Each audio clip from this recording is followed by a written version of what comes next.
Oaingo eguna da baita ere, beroketan jarraitu, sistema kardiobaskularra ere aktibatuko deu, baina elkarrekin. Matroima, hori arrarua da.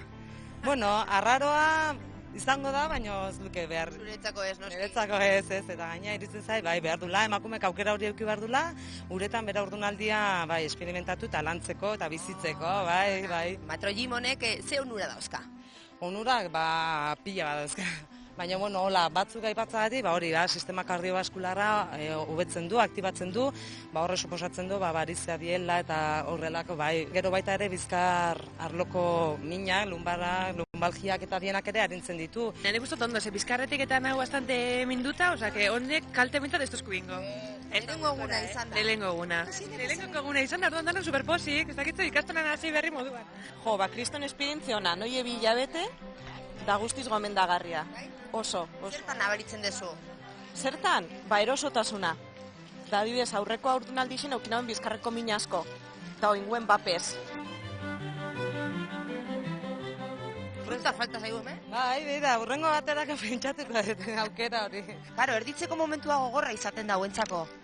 Honek laguntzen die? Gaine hauek lehenengo aurdunaldia dute, eta orduan bakizu beti bildur gehiago ez ezaguna, bildur ematen du, eta tentsio ez do laguntzen gorputzari ondo bere lana egiten, erditzen lana, ez?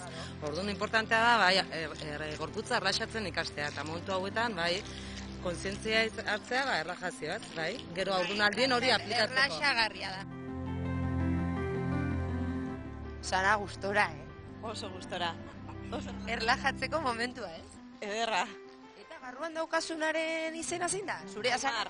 Aimar. Aimar gozatzen egongo da orain. Bai, mugitzen gainera, momentu honetan asko mugitzen da. Bai. Amek disfrutatzen dute, baina umeek bai. Hoxe bai ez, bai, flotazio hori presio guztietatik kendutat. Esan dugu, aurdun dauden umeko bentsako edala, baina gian amonentzako, aitonentzako, Ez da bai ez, niko, izate txiki-txikitatik, zarraraino, bai. Egia esan urra dauzke propietate oso sonak, dala gravitate eza, dala resistentzia dukena, dala... Javier, zu ere animatu. Baita ere, ez da? Aurdun ez dago. Zartuko dugu potzura? Sartuko dugu. Bai ez? Seguro bai ez. Nik uste bai ez, hauekin bukatuta.